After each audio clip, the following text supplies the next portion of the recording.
Welcome back to Working Faith, where we share a spiritual approach to career success. I'm your host, Jalen Isley, and today we're talking about client experience. I'm so excited to introduce Afton Brazzoni.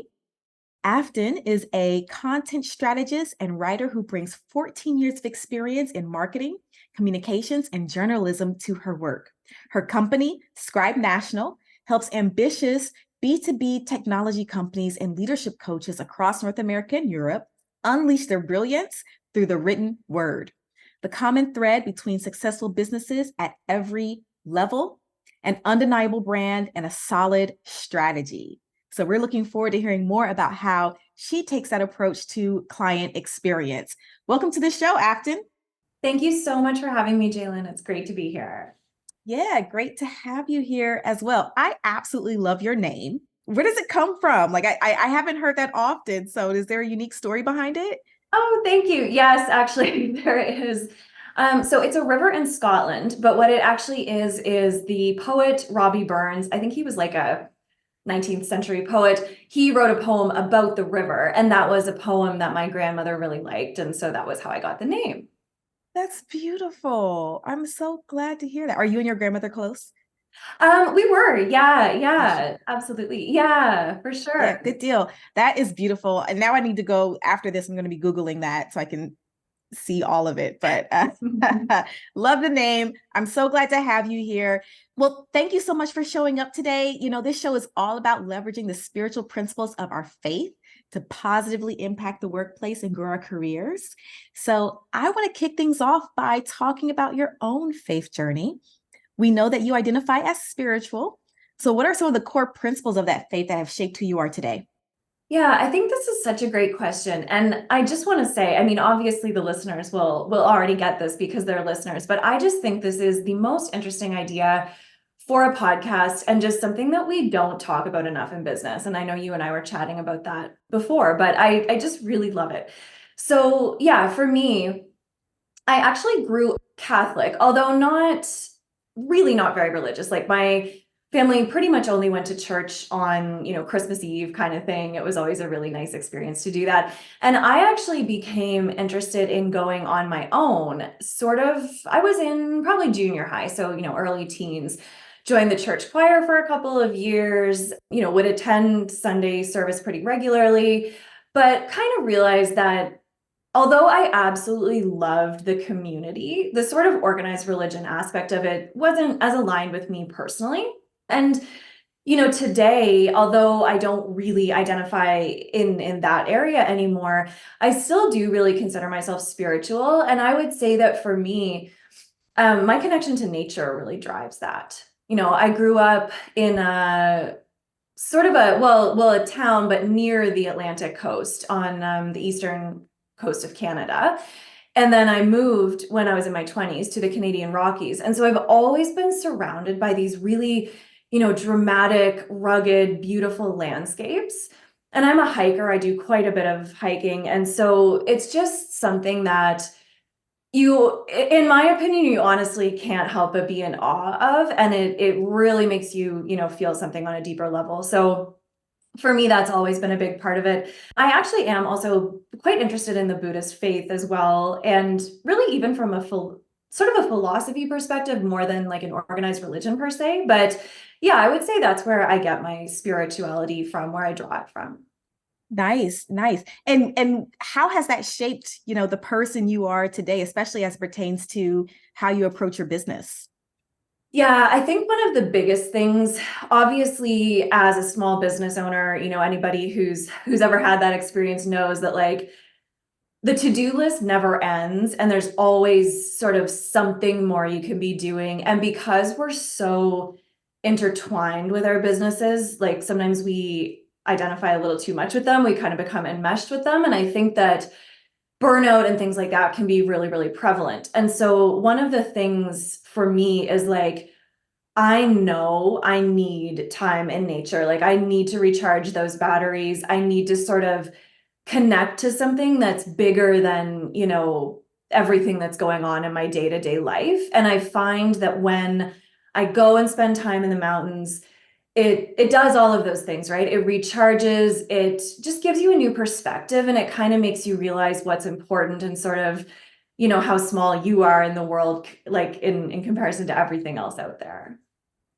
Yeah, so I'm hearing a few different values and priorities as I'm listening to you speak. And let me just know if I have this correct. One, there's a sense of interconnectedness and realizing that you are contributing something amazing to this world, but it's one aspect of this world. There's a greater, Yeah. collective identity there Yes. that nature teaches you. The other thing that I heard you say is that nature really helps you put things into perspective in terms of how you approach life and what your priorities are and your ability to recharge. Like nature gives you that avenue to kind of keep things in perspective. Is that Oh correct? yeah, 100% it does. Awesome, awesome.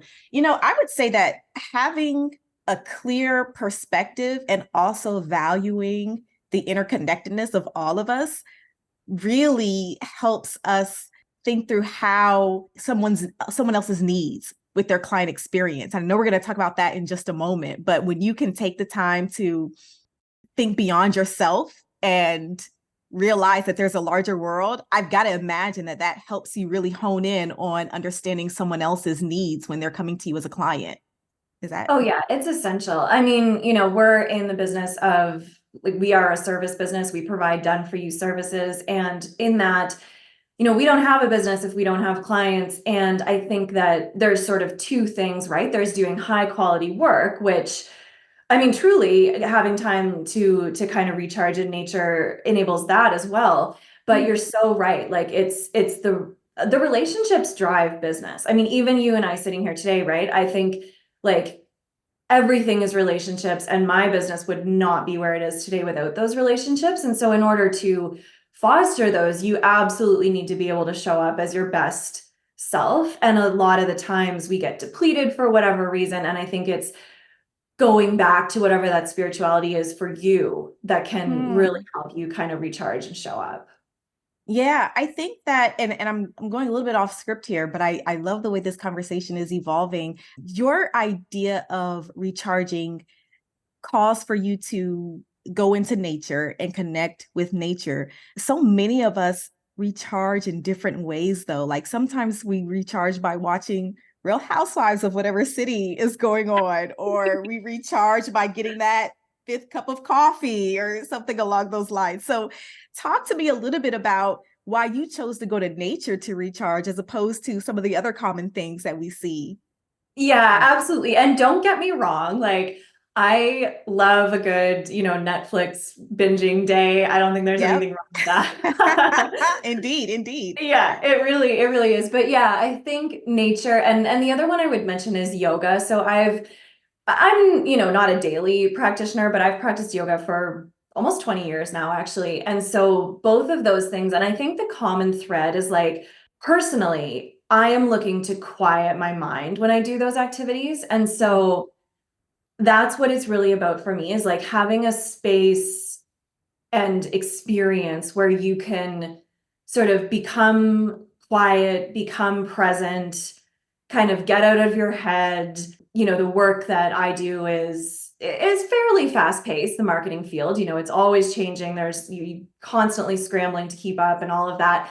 And so I think the reason why it's those activities specifically is because it really just lets me sort of be in the world around me, and it's not, I'm not so much in my head. I'm not, trying to race to deadlines. We have a lot of deadlines in my business, and it's really just about, again, like, being part of that bigger collective or world that's Hmm. out there. That's great. I think that it is so pertinent to our fields to have that moment to recharge and silence our minds so that we can enhance our creativity and our perspectives and our connection to the work that we do when we do show up.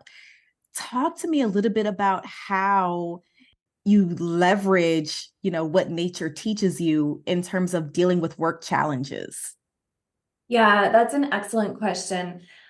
I think, well, I think one of the biggest things is, like, when you think about sort of the principles of nature and the changing seasons and kind of how it's always going to happen. It's inevitable that it's going to happen, but it takes its time, right? And it happens in time. And so if I have a challenging situation with a client, and we're lucky. We've had, I would say like 95% of our clients are amazing and we have great relationships with them. But of course, in any business, there have been situations where it's just something hasn't gone well. And I've kind of gotten that sense from the beginning and probably went against my better judgment and, different personalities, different expectations, different things, mistakes on both sides. But I'm the type of person that that will weigh on my mind for probably like 2 weeks until I'm finally able to move past it. And so I think just with this principle of nature of just things taking their time, right? And there's seasons to be thriving and growing. Like if you think about summer, or when we're sort of thriving and growing in business, bringing on new clients, making sales. And then there's seasons to sort of slow down and reflect. So when when a challenging client issue happens, I kind of have to realize that I may need to pull in and be a little more introspective and kind of reflect on what happened, how I could do differently next time. Sometimes things can't be avoided, but always taking that time to sort of think back and assess the whole situation. And I even write down this is what happened, this is potentially what could be done differently next time, just to try to improve our business and to try to improve our service. And so when I'm doing that, I need the time and space to do that. And maybe it's not the time to be onboarding 5 new clients at the same time or what have you. And I Right, think right. it's just thinking about those cycles. Nature always has these cycles. Everything is going to happen, but it's going to happen in time. And sometimes I think, of course, it's wonderful to grow in a business and to have ambition and everything like that. But there is a time to sort of slow down and take things carefully and thoughtfully as well. Wow. You know what? This concept of seasons is so powerful because, in this day and age, people are looking at Instagram, they're looking at what they're seeing on TV and social media and all kinds of things, especially post-pandemic. People are just rushing to do so many different things and jump on the next big idea and mimic whatever they're seeing happen elsewhere. But there's a season for everything. And I agree wholeheartedly. When you take the time to slow down and learn from nature, I always say, if you want to get close to God, if you want to know God and understand God, turn to nature. That is the fastest way to understand your best approach to life. Yeah. And if there are seasons in nature, there are going to be seasons in your business, Yes. because that's the way the world works. And you have to understand what's best for that particular season. When it's the winter time, I mean, depending on where you live. I live in Florida, so we can always hop in a pool. Oh, But I'm so jealous. We have snow on the but ground right now where I am. but if you're where you are, in those seasons, there's a time to hop in the pool and there's a time to put on your winter coat. And you've got to know that. And there are parallels to that in your business. If I'm understanding you correctly, Oh, there are yes. seasons to Yeah. your business. Yeah. Yeah. 100%. That's so true. As much as I I, wish I could hop in the pool at any time. but you know what? That also leads me to the next thing. Environments matter too. Climate matters too. So when we're thinking about business, the climate in Orlando, Florida might be completely different than the market climate in your area. And so seasons and climates and all of those things have such great parallels to how you can manage your business successfully. I think that's a beautiful concept and approach. Yeah, no, for sure. And you're absolutely right. And I think considering the market climate, yeah, either geographically or in an industry, that does come back to client experience too, because Hmm. if you take something like the pandemic, for example, certain businesses, brick and mortar businesses, that was the most difficult climate. Their experience of Hmm. that was completely different than an online business owner. And so you just always have to think from a client experience perspective, you've got to try to put aside a little bit, whatever it may be going on for you in your own business, but it's really okay, what is the operating reality or the operating context of my client, and how can I be mindful and empathetic and show up and sort of hold space for them in whatever way they might need. Yeah, that makes so much sense and can really make or break you. Like if you don't take the time to understand seasons and if you don't take the time to understand climates, especially considering the fact that your client is not necessarily sitting right next to you and your client isn't necessarily in the same business that you're in, like that could really impact your success or the client's success ultimately in what you're trying to accomplish. Yeah, absolutely. It's definitely about like Mm. thinking about sort of where they're at with things. It's always the simple things that nature teaches us. So, well, that's great. Talk to me a little bit more, though, about your own spiritual well-being, because we've talked about burnout, we've talked about different experiences and different seasons and so on. How do you keep your spirit fortified? What does nature teach you about keeping your spirit fortified, regardless of the different circumstances that you might encounter? Yeah, that's a great question. I think well, one thing that comes to mind is actually just like challenging experiences that I've had in nature. So back in March of 2023, I went on a 5-day, like multi-day overnight hike in Patagonia, and I hadn't been on a multi-day hike in years, and like the backpack was just massive and it was so heavy.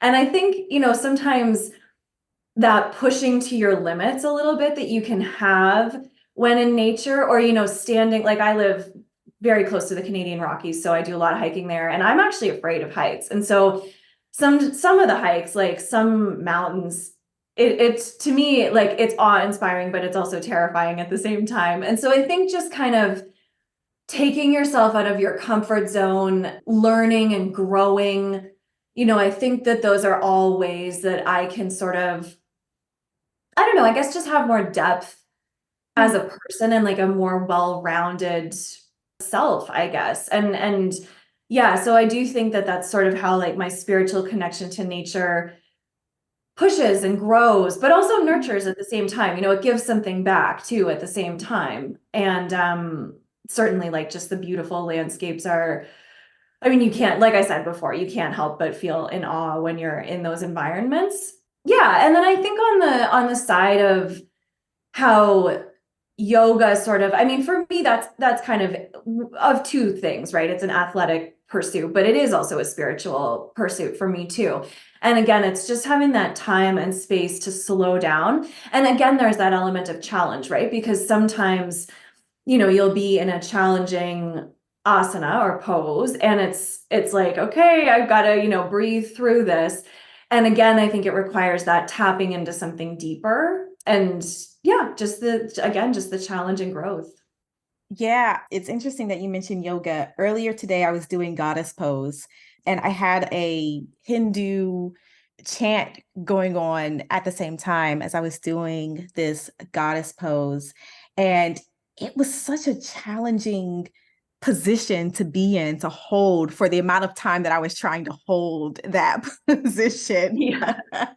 And I just found myself thinking, Jalen, you're doing this pose for a reason. Like there's a mental shift that you're trying to accomplish here. There's a spiritual shift that you're trying to accomplish here.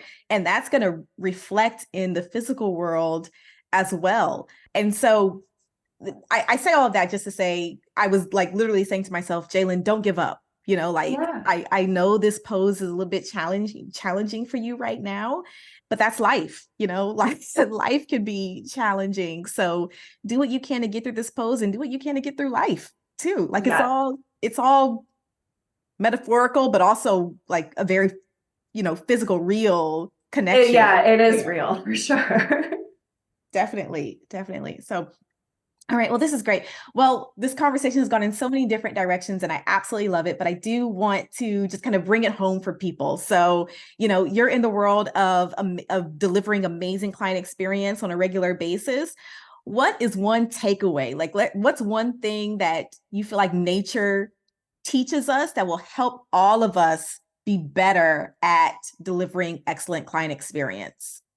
Yeah, I would say the biggest thing is that piece about slowing down. I think Mm. especially when you're, well, really in any industry, it doesn't have to be marketing. Marketing is a fast-paced industry, but any service business, you've got multiple clients, you've got multiple demands coming from all sides, you've got your team as well, actually, and you want to model how to deliver a great client experience for them. That's kind of a whole other thing. But slowing down, slowing down enough so that you can pause to think, okay, here's this exchange with a client. Let's make sure that we really understand where both people are coming from, what everybody's needs are, how we can deliver. And I would add one other thing, like at the end of the day, if you don't have clients, you don't have a business. And so it's not about necessarily being a pushover, letting, or, having poor boundaries or anything like that. Whole other topic as well I could go on about, but it is about delighting your clients and trying to do what you can, when when it's reasonable, to give them the best experience. Because take my company, it's a content writing company. I do believe we do that better than most others, but at the end of the day, other people can write content. But can they both write high quality content and delight the client and always be reliable, make them feel like we're part of their team? All of those other things that come along with it are so important. And so taking a cue from nature and slowing down can really help you achieve that. Excellent, excellent advice. Listeners, I hope you all are taking the time to slow down enough to hear it because that is something that you can start applying immediately that will actually enhance not just the client's experience, but your career success. And that's the point. So, all right. Well, thank you so much for joining us today, Afton. And thank you all for listening to Working Faith.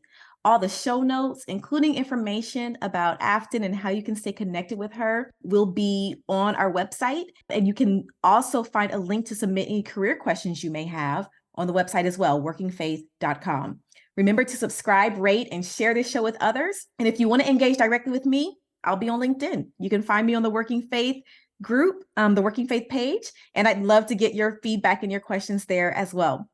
Thanks again for listening. We'll be back next week with more tips on how you can take a spiritual approach to your career success and work your faith. Good day.